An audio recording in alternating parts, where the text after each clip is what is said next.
ego can be positive or negative, but I think one of the biggest element which push some leaders to mismanagement is ego. And when you have ego above knowledge, this is start of the dropping and catastrophe. Okay, when ego is just a little below the knowledge level of a leader, that's okay. But when the ego is starting to become above, then it's really bad, and that is the beginning of the end. Today's episode of Leading the Future of Work is brought to you by, well, the actual future of work. That's right, we found it, everyone. It turns out that Cornerstone just went and built it. With their new talent experience platform, you can combine best-in-class learning, growth-centric talent capabilities, and AI to turn your talent leaders into champions of limitless potential. Go learn more at csod.com. Again, that's csod.com.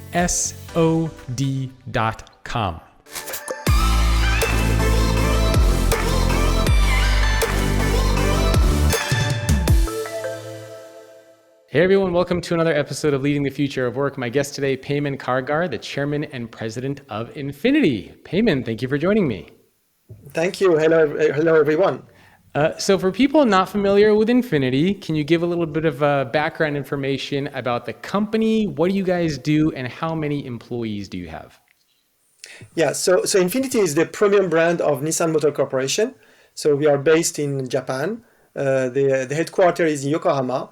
And this is the premium brand of the company, and we are present in 23 countries in the world.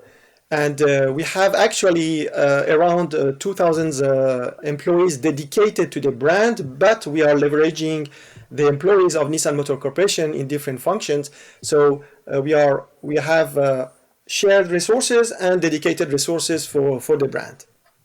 Got it. And how many employees do you guys have? 2,000 in total, dedicated. Okay. And again, and this is without manufacturing facilities, which are common with Nissan side. Okay, that's why. Yeah, exactly. Okay, exactly. So if you were to factor in maybe some of the manufacturing employees, what do you think that number would be? Well, actually, if you put everything inside, it's roughly around 5,000 people. Wow, very cool. And then, yeah, I mean, I think a lot of people are familiar with the company, with the brand. They probably see the cars driving all over the place.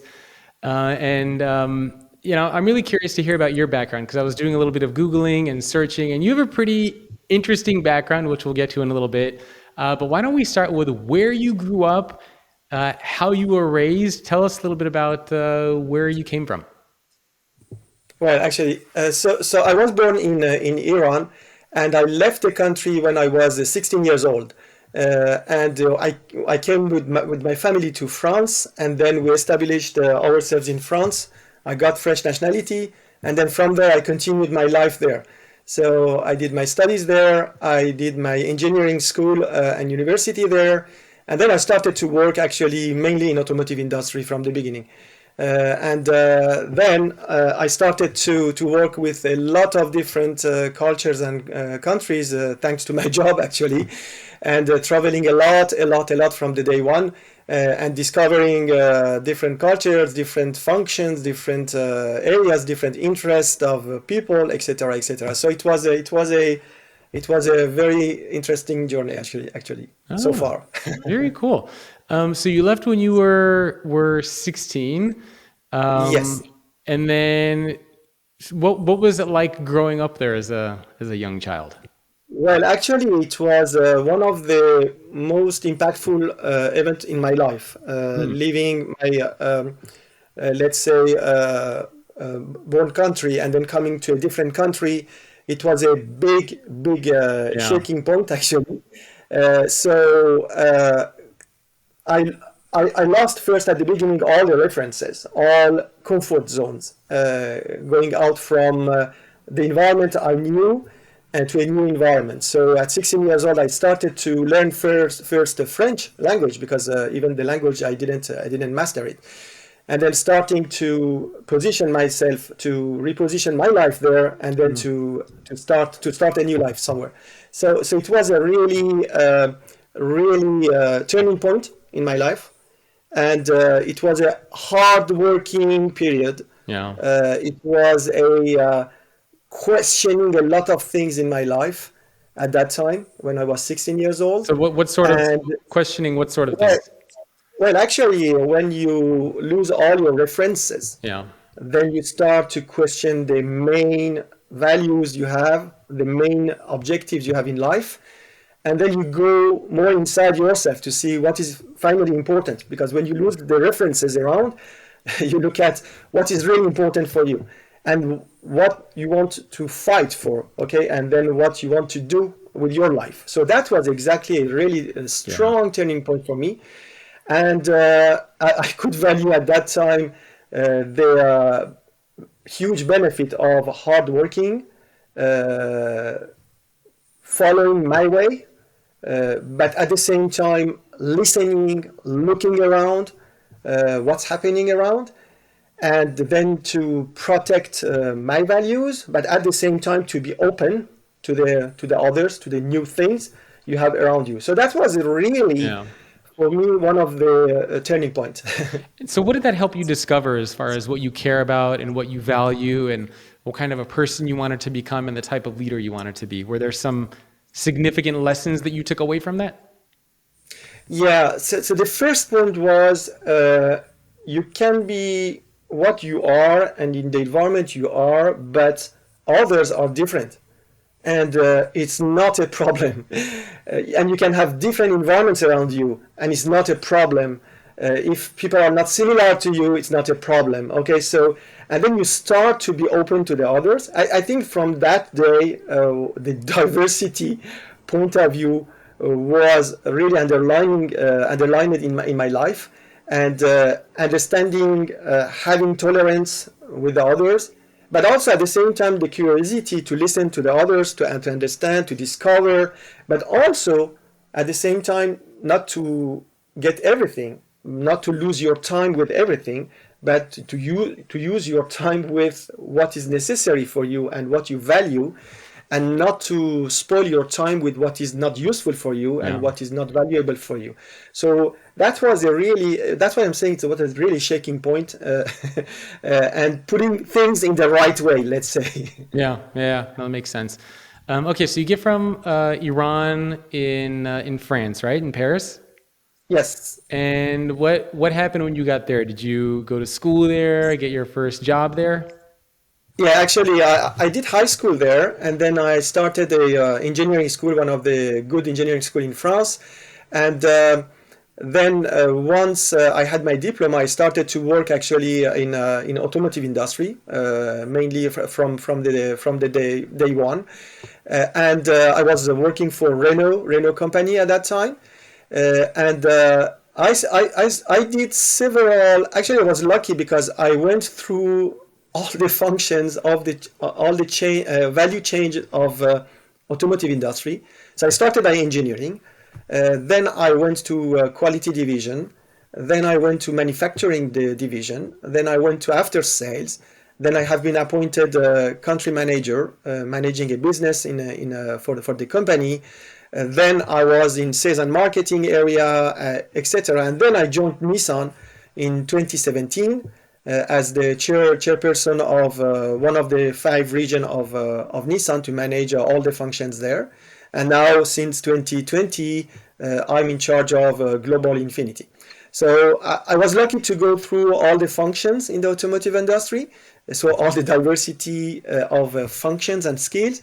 And also I was really lucky because from the day one, I was working with more than 50 countries around. I was traveling in different countries, meeting different, let's say, people in the company, and from the customer to network, to financial guys, to commercial, to manufacturing, and to engineering. So it was really a very nice journey so far. How important is that ability to work and experience different countries and language and cultures and backgrounds? Because I feel like a lot of people, for example, if you work in a particular part of the world, let's say in the United States, you oftentimes don't get that broader exposure unless you really seek it. And what happens is you end up only working with like other people in California, and your whole life is in California, your business is, and you kind of stay there. Yes. Was that important in kind of shaping your approach to leadership and helping you succeed, is getting that broad exposure?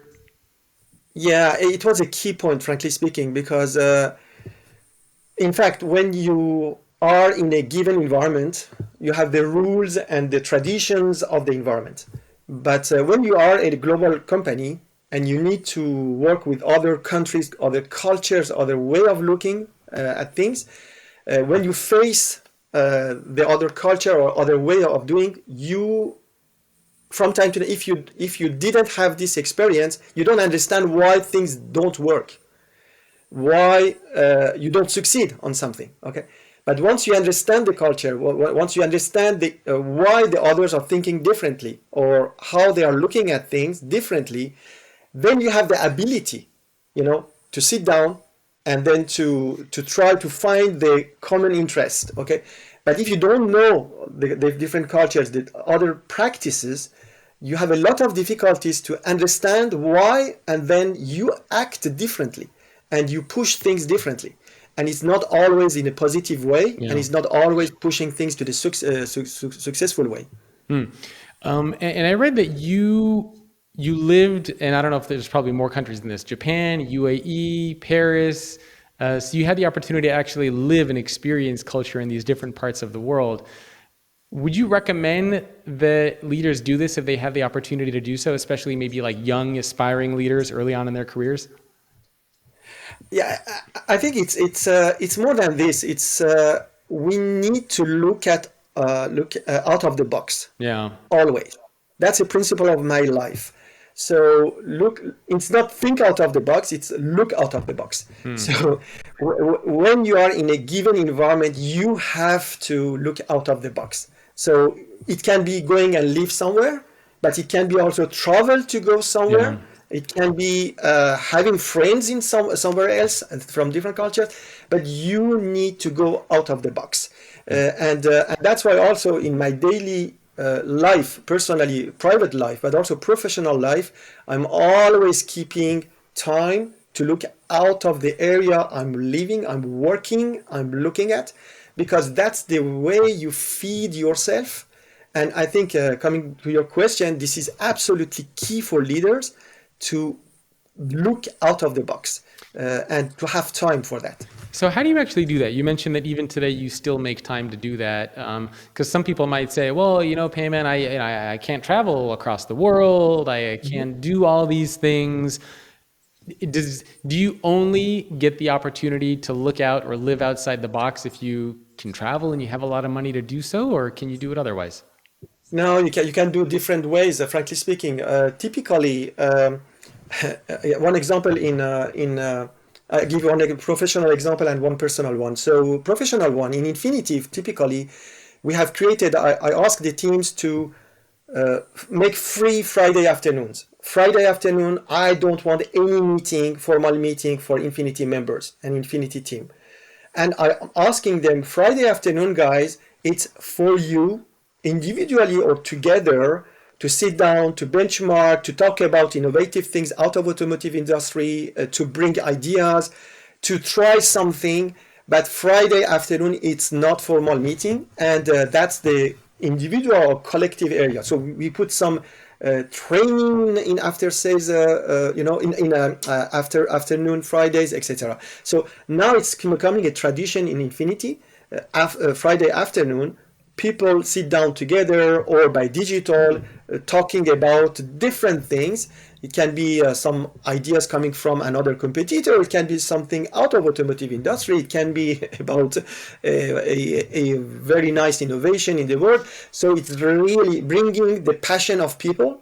Passion of people are different, and the team is very diverse. So bringing that in, and then having this free time to look out of the box. So that's one example. We have other things.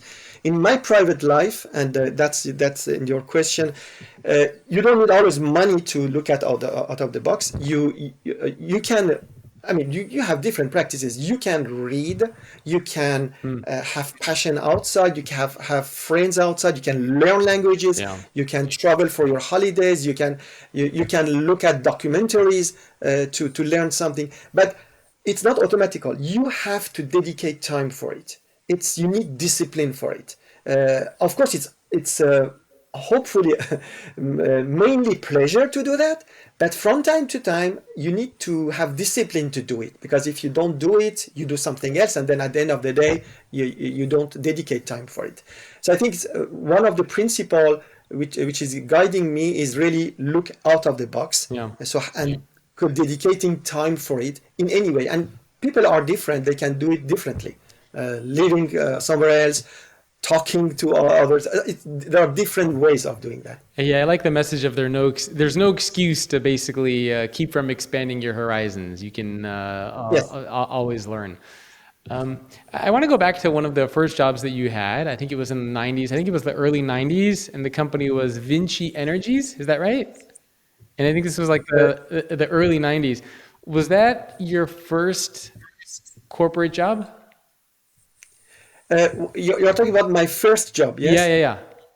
Yeah, it was. It was a small company, engineering company, and working for industry in general, for automotive and non-automotive industry.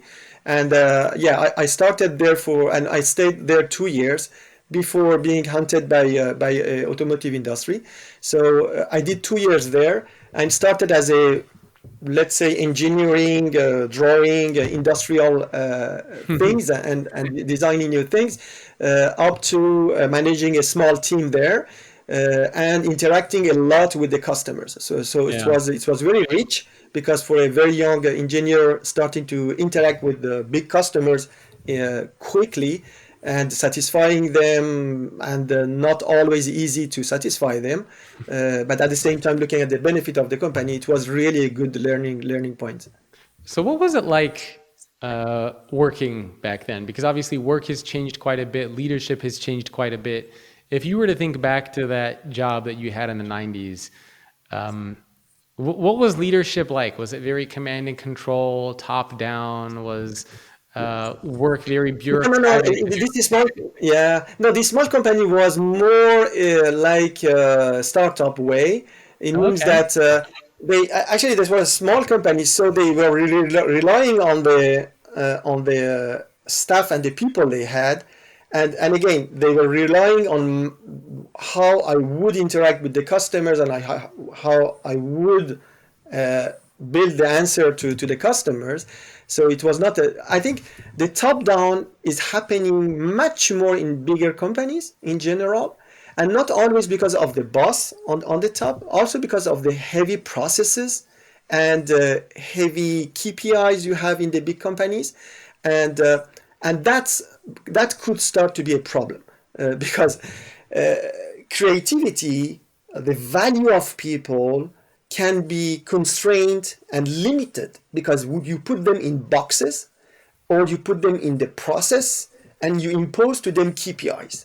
And then they start to say, oh, I cannot do that, I don't have the right to do that, or I have to stick to my area, or that's my box. And then you start to limit great, smart, intelligent people, okay, to put them in boxes. So that's happening. It can happen everywhere, but it's happening more for me in bigger companies, and that's why leaders are responsible and accountable for that. And the majority of leaders misunderstand their role in this area, how to remove these limitations. That doesn't mean you don't need process or KPIs, but how you liberate people, okay, and how you give them room to express their art. So that's the way. But at that time, this first job, what I really loved in this job was I had to find a way myself to go forward and to do the job for the company. Yeah, no, I like that. So what about today? I mean, work has changed quite a bit and leadership has changed quite a bit. So if somebody were to come to you and say, hey, Peyman, what do you think about what's going on in the world of work today? We hear about the Great Resignation, we hear about quiet quitting, we hear about all sorts of stuff that's going on in the world. Where is your head at when it comes to things work related? Are there trends you're paying attention to? Yeah, no, you're right. There are a lot of things happening today, but there were a lot of things happen also in the past differently. So the main point today, I think we realize the value and the importance of inclusive leadership more and more. When I'm saying inclusive leadership is not only about diversity of gender or thinking, etc. It's again coming back to the main point of the management, how you value the different opinions, different backgrounds, different nationality, different genders of people to get the maximum for the company and to develop them and to inspire them. Okay, so the point is how the leaders can inspire people, okay, in the job. The job can be difficult, the job can be easy, but at the end of the day, if you don't inspire people, if you don't excite people, they would be less interested to stay there. They would stay because they don't have any other opportunity, or because they have a good salary, or perhaps they have a good conditions, they have a good balance for their family. But what you need to do is to give a sense of being to the people. If one of the way we do today, actually, at least I try to practice for my team and for INFINITI, is to show them that everyone is important. Everyone is important, and everyone has a role. So the lowest level in the organization can challenge me and tell me, Peyman, you're not right. Sorry, that's the idea. And I wouldn't say, hey, stop it, I'm your boss. You don't say, okay. So, or at least you can not say it, but you can show it, and it's not good either. Okay, so that's the point. So you need to inspire people, and for that, it's not an easy job. It's not a one-shot job. It's a daily job. You need to practice it. You need to show it. You need to demonstrate it every day, and that's, I think, the big challenge for leaders today. Because they are starting to realize that the top-down does not work every time. The authority doesn't work every time. The position doesn't work every time. Okay, and people can leave. People can say, "Hey, I'm not interested, guys, with you to stay with you, and go somewhere else." So you mentioned something interesting, and that's being challenged by your employees. And even somebody, a new employee, an entry level, somebody lower. On the corporate food chain, so to speak, is able to challenge you, which is something that a lot of leaders are not very comfortable with. Do you have a story or example or a time when somebody challenged you at work that was not on your level? They were a lower level employee, and what happened there? Yes, I remember years ago. One day I had a meeting, and I was a little tough with the team members. On the way I was mentioning things, because and I remember one of the team members said, "Hey, Peyman, this we have better situation in other countries, but why you want to push this one, etc., etc." And then I was a little tough that day, and I said, "Hey guys, that's the way we work here. So if you're not happy, the door is open, so you can." The door is open, so it's to come in or come out. You are free. So like if you're not happy, you can leave. And then at the end of the day, one of the employee, really lowest level of the organization, came and knocked on the door and said, "Can I have 2 minutes of you?" I said, "Yes, of course." And said, "I like you. I like your style of management. You give us a lot of opportunity to express. But what you said in this meeting, it was really not good. It was like you don't value employees, you don't value people, and if they are not happy, they need just to leave." And I was really sad hearing that, because I didn't realize. I was saying I wanted to say something, but the perception was different, and the way I said it had a different impact. And then I realized that that was not the right way of conveying this message I wanted to convey. So, and I thank the person, and I said, "Thank you very much. Please don't hesitate to come back to me again," because that's the way I can improve also. So that's one example, and I have still this in mind.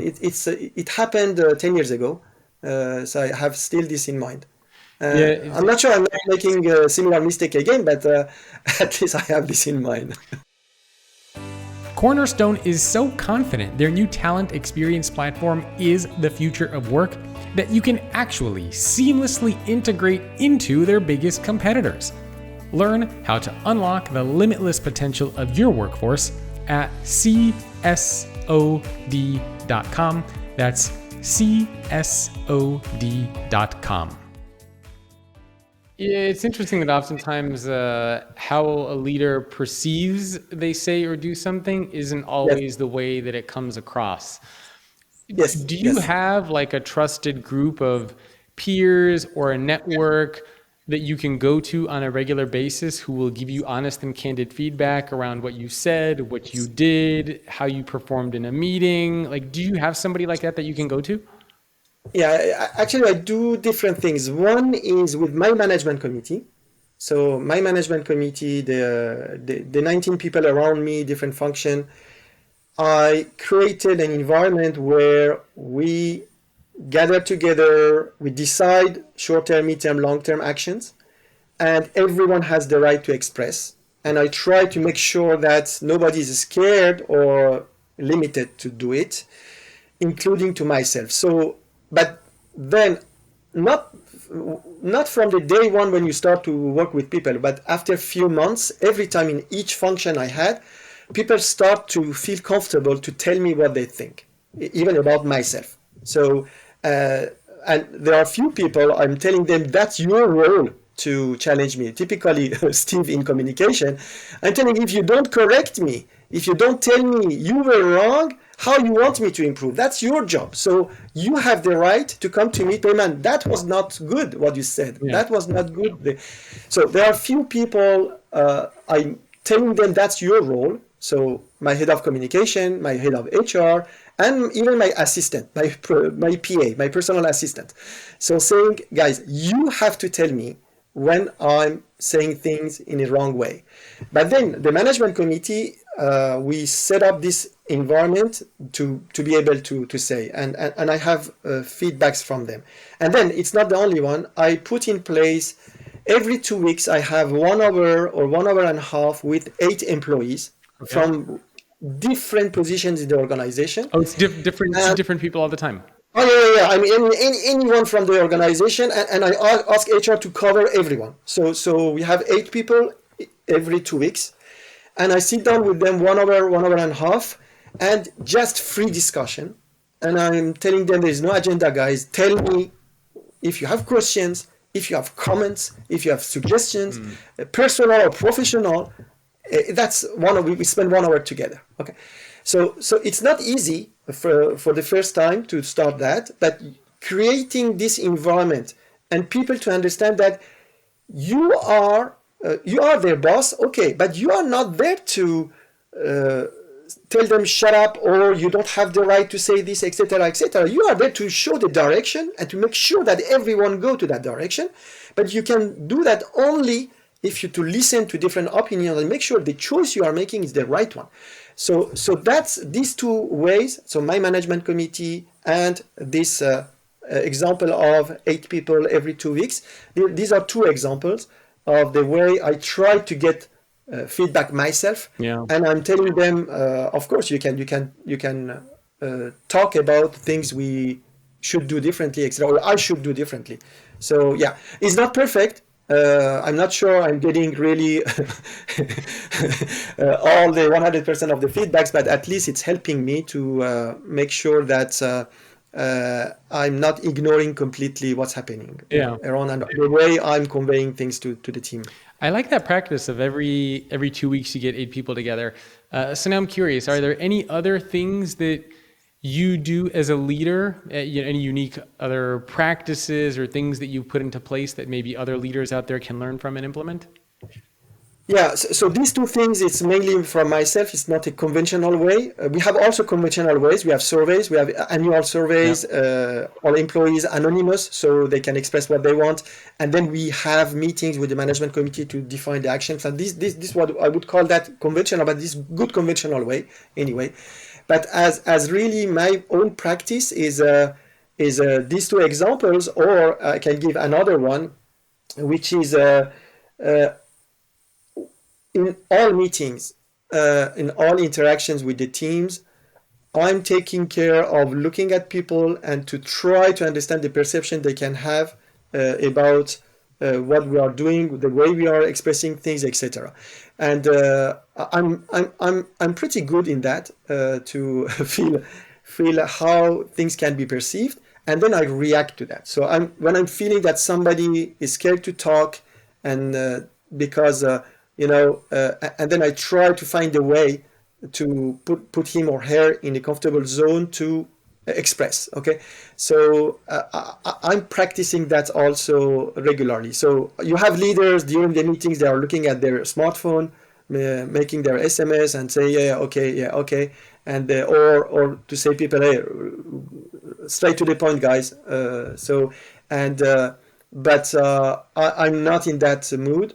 I'm more of course I'm very disciplined for the meetings, the time we put with the meetings, etc.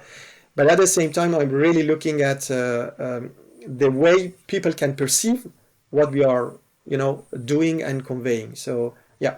Yeah, I like that, those approaches and practices. And so now I'm really curious, have you ever been given negative feedback? So during some of these sessions, has anybody ever said, you know what, I don't think the way that you're leading is effective. I don't think that you're treating me well. And how do you deal with criticism when it might come up? And does that ever happen? Yeah, it happens in different areas. Not sure every time people wanted to do it, they did it, but at least it happened several times. Mainly after the meeting, people told me, "Hey, the way you said that, etc." And I'm welcoming that. Frankly speaking, I'm really. I'm not saying that they are right, but I'm welcoming, trying to understand. That's one. During the meeting, less because I think people are taking care of not to put something negative on the table collectively.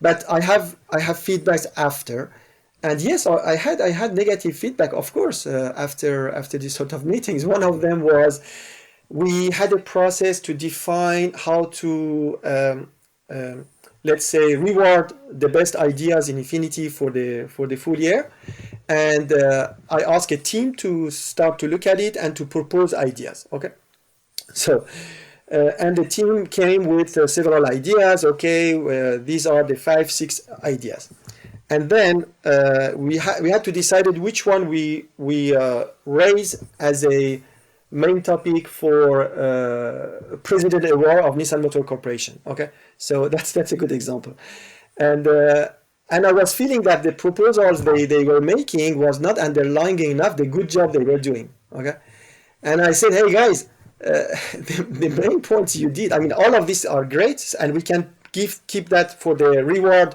for the INFINITI chairman reward, that's fine. But for the Nissan Motor Corporation, as other functions, other brands are bringing topics, I want you to put this one, and that was the INFINITI transformation plan. They did great job. I mean, INFINITI today is one of the best profitable brand in the company, okay, and they did a huge transformation done within two years. And I said, guys, I'm so proud of this with you, and so that's the one you should raise to the upper side.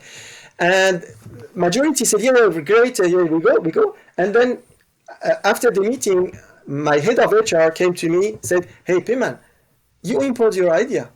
It's not good. We worked on it. We proposed 5 ideas, etc., and you push that. And you know what? I'm telling you, but the others said yes, because they you are the boss, and then they want. I said, I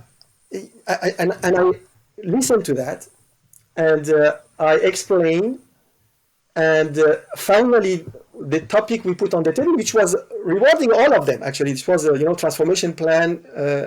I was telling them, this is rewarding you guys by Uchida-san, the CEO of the company.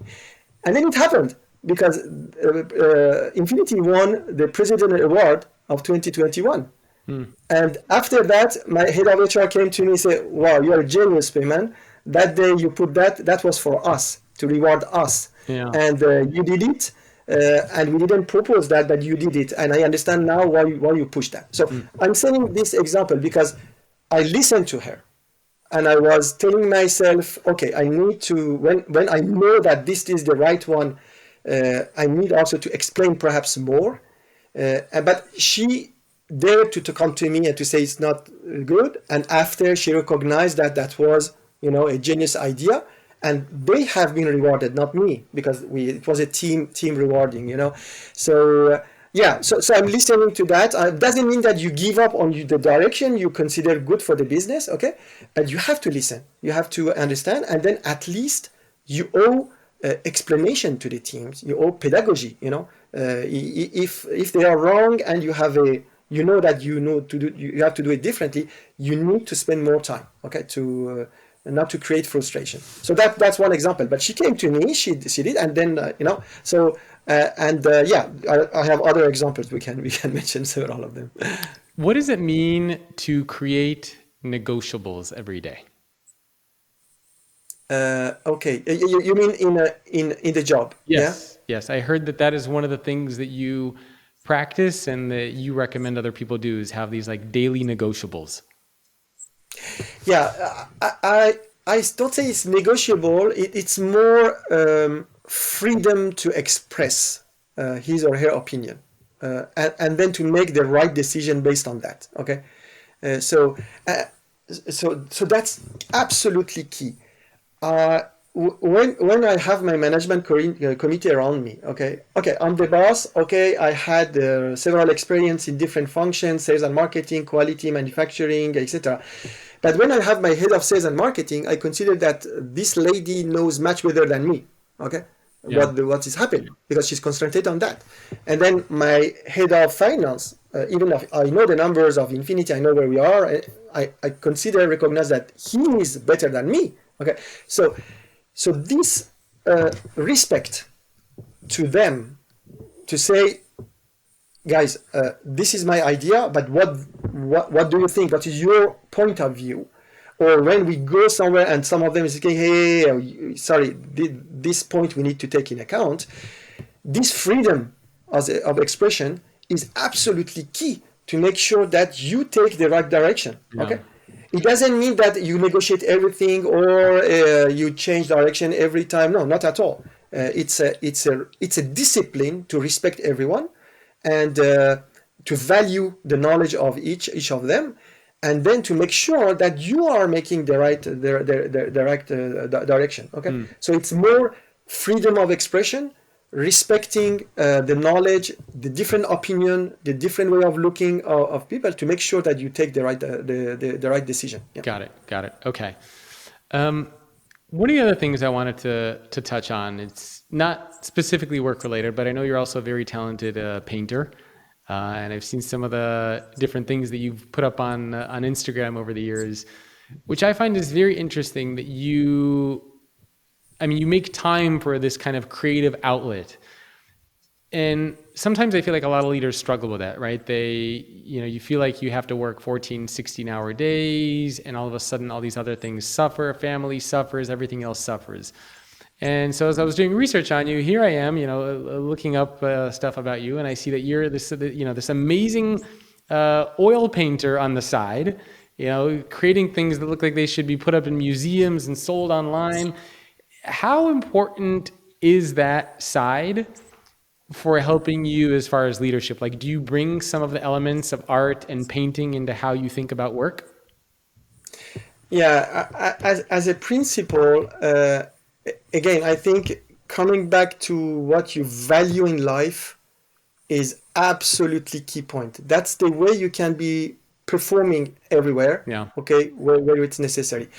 For me, frankly speaking, I'm organizing myself, and it's a question of discipline, not always pleasure, because pleasure comes, but it's not always there. So it's a question of discipline. I dedicate time for my family and quality time. Okay, so perhaps I'm not with them every day, but it's a quality time, and I dedicate time for that. I dedicate time for myself. I have my 1 hour per day for myself without anyone. Every day, And every day, 1 hour. every day, I have my private, personal time for me, and then you have a pleasure time, okay, which can happen during the weekend or holidays or from time to time, one evening, okay. And this one I value a lot also. And painting today is one of the pleasure time, one of the item of the pleasure time for me. I cannot practice it every time. I think since now 6 months I didn't do anything, and I'm Oh, really worried. I want, yeah, and I'm pushing myself to use one of my weekend to do another one, because you need that. You need to feed yourself from the elements you value, and that's the way you are balanced in your life, and that's the way you feel in power in your life. You feel serene in your life, and then you can absorb, shocks. You can absorb opposition. You can digest. You can yeah. filter pressure. You start become to manage much better the stress, and problems are not problems anymore for you. Okay, Mm, problems are only the question mark to which you have to answer. Okay, yeah. but that not cannot happen if you don't have a strong pillars and balance in your life, including quality time with family, hard working, for sure, hard working. I'm a hard worker, and but also private time for yourself. And that's you need to put discipline in it. So that's the way I do that, and that's why painting is not because I have time and okay, I don't know what to do and then I paint. It's because I take time for it, and when you need it, and you need to do it. Yeah. Thanks everyone for tuning into this week's episode with Peyman Kargar. Please remember to subscribe to Leading the Future of Work Plus. It is less than $5 a month, and when you subscribe, you will get access to a bonus episode each week, including one from Peyman where he talks about how to always think outside the box, 3 key ways to stay dedicated, the elements of managing your ego, and how to know when it's time to pivot. When you subscribe, not only will you get a bonus episode each week, you'll also get ad-free listening, early access to new episodes, and of course, above all, you get to support the show. I hope you decide to subscribe, and I'll see you next time.